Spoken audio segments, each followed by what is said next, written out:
భారతదేశానికి రక్షణగా ఉంటూ ఆర్మీ జవాన్గా మణిపూర్లో మోహన్ అనే ఆర్మీ జవాన్ వర్క్ చేస్తూ ఉన్నారు. అయితే గత వైసీపీ ప్రభుత్వ హయాంలో తమ భూమిని కబ్జా చేశారంటూ గతంలో సోషల్ మీడియాలో కూడా పోస్ట్ చేశారు. బ్రదర్ చెప్పండి, ఈరోజు మహానాడు కార్యక్రమానికి వచ్చారు, ఏంటి అసలు మీ సమస్య? నా పేరు మోహన్ అన్న. నేను పారామిలిటరీలో వర్క్ చేస్తున్నాను. మాది అన్నమయ్య జిల్లా రామసముద్రం మండలం చిట్టెమారిపల్లి గ్రామం అన్న, మదనపల్లి నియోజకవర్గం. అది గత ప్రభుత్వం నుంచి మా ఊర్లో కబ్జాలు ఎక్కువయ్యాయన్న, అండ్ అవి ఇప్పటికి కూడా ఆగట్లేదు, అలాగే కొనసాగుతున్నాయి. ఈ క్రమంలోనే ఏదైతే మాకు వారసత్వంగా భూమి వస్తుందో 57 సెంట్ల భూమి ఉందన్న మా ఊర్లో, దాన్ని కూడా కబ్జా చేయాలని కొంతమంది ప్రయత్నిస్తున్నారు అండ్ ఆల్రెడీ కబ్జా చేశారు. అండ్ రీసెంట్గా లాస్ట్ అక్టోబర్లో కొన్ని గొడవలు కూడా జరిగాయి.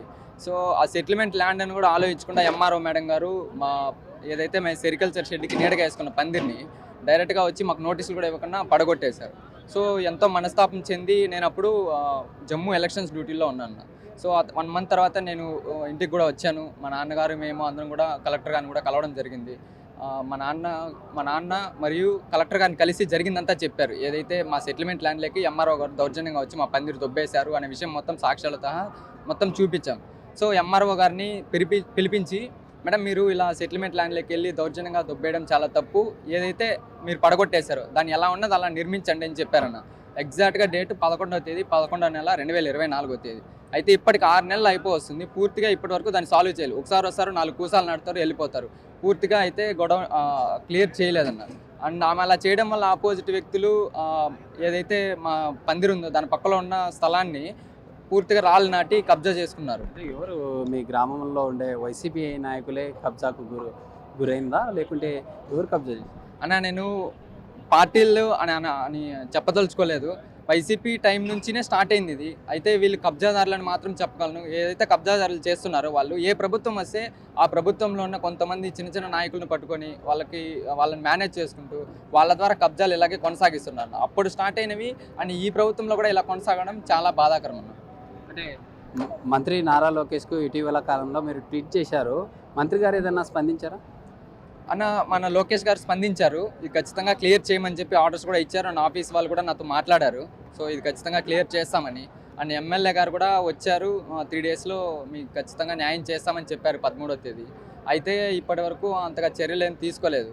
సార్ని కూడా నేను 2-3 సార్లు అడిగాను, చేస్తామంటున్నారు, డిలే అవుతుంది. సో అందుకనే ఇంక నేను లీవ్ తీసుకొని నిన్నే వచ్చాను. ఇంకా రాగానే డైరెక్ట్గా సార్ని ఒకసారి కలిస్తే ఖచ్చితంగా త్వరగా నా సమస్య పూర్తవుతుంది. అమ్మా నాన్నలు కూడా మమ్మల్ని ఎంతో కష్టపడి చదివించి ఈ పొజిషన్కి తీసుకొచ్చారు. మేము ఇలా ప్రాణాలు కూడా అర్పిస్తూ మేము బార్డర్లో ఇలా డ్యూటీ చేస్తుంటే ఇక్కడ మాత్రం మా ల్యాండ్లు కబ్జాలు చేసుకుంటూ మా అమ్మా నాన్నని ఇబ్బందులు పెట్టడం చాలా బాధాకరం. వాళ్ళు కూడా చాలా మనస్తాపానికి గురయ్యి రోజు చాలా బాధపడుతూ ఉంటారు. అందుకే వీలైనంత త్వరగా ఈ సమస్యను తీర్చుకోవాలని చెప్పి లోకేష్ గారిని కలవడానికి వచ్చాను. అంటే లోకల్గా ఉన్నటువంటి ఎమ్మెల్యే కానీ మీ ఎంపీని కానీ కలవడం ఏదైనా జరిగిందా? వాళ్ళు ఏమన్నా హామీ? లేదు, నేను నిన్ననే వచ్చాను అండ్ డైరెక్ట్గా ఇక్కడికే వచ్చాను. ఎందుకంటే ఎమ్మెల్యే గారు చెప్పారు ఆల్రెడీ న్యాయం చేస్తామని. అయితే డిలే అవ్వడంతో ఇంకా నేను డైరెక్ట్గా నారా లోకేష్ గారిని కలుద్దామని వచ్చాను.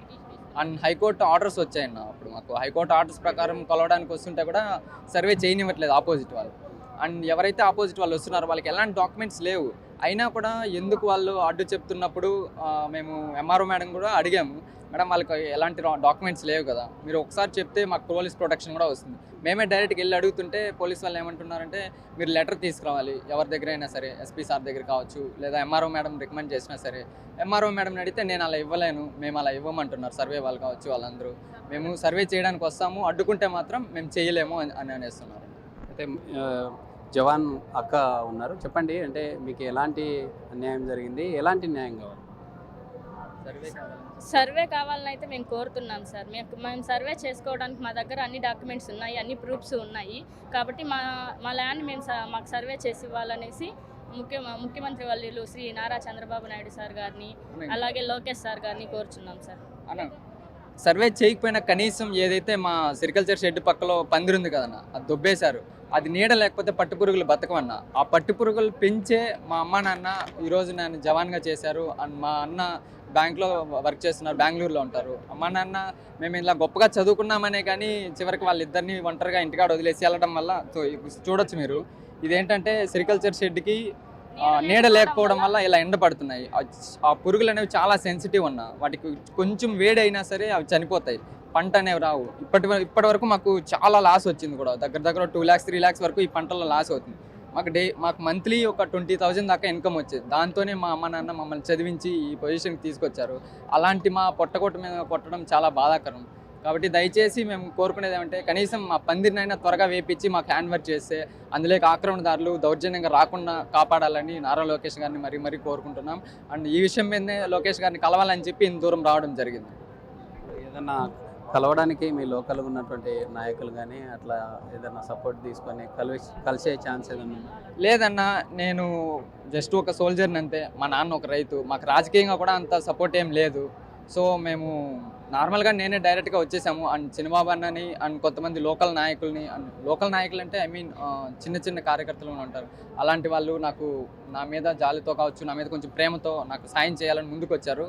సో అయితే నేనే డైరెక్ట్గా మా అక్కని పిలుచుకొని డైరెక్ట్గా లోకేష్ గారిని కలుద్దామని వచ్చాము. అండ్ ఇంతలోనే మేడం గారు కలిశారు. అండ్ మీరు మెయిన్ మాకు మీడియా సపోర్ట్ ఉంటే ఖచ్చితంగా త్వరగా న్యాయం జరుగుతుంది. ప్లస్ లోకేష్ గారి దగ్గర కూడా మేము వెళ్ళగలం. దయచేసి మేము మీడియా వాళ్ళని కోరుకునేది మెయిన్, నా సమస్యని సార్ వరకు తీసుకెళ్ళండి. అండ్ వీలైతే నన్ను సార్ దగ్గరికి చేర్చేలాగా చూస్తే మీకు చాలా రుణపడి ఉంటాను. దేశ రక్షణకు తమ కుటుంబాలని దూరంగా ఉంటూ దేశ రక్షణలో బిజీగా ఉన్నటువంటి జవాన్ల భూములు ఇటీవల కాలంలో కబ్జాలకు గురవుతున్నాయని సోషల్ మీడియా వేదికగా ఎక్స్లో మంత్రి నారా లోకేష్కు ట్వీట్ చేసినటువంటి పరిస్థితి. అయితే మంత్రి కూడా స్పందించినప్పటికీ ఏదైతే తమ పొలం ఉందో ఆ పొలం గతంలో వైసీపీ హయాంలో కబ్జాకు గురైంది. ఆ కబ్జాకు గురైనటువంటి ఆ ప్లేస్ను అంతా కూడా ఖచ్చితంగా తమకు తిరిగి ఇవ్వాలంటూ ప్రభుత్వం త్వరగా తమకు న్యాయం చేసే దిశగా పనిచేయాలంటూ కోరుతున్నటువంటి పరిస్థితి. ఇప్పుడు జర్నలిస్ట్ రావుతో శ్రీరామ్, బిగ్ టీవీ, కడప జిల్లా.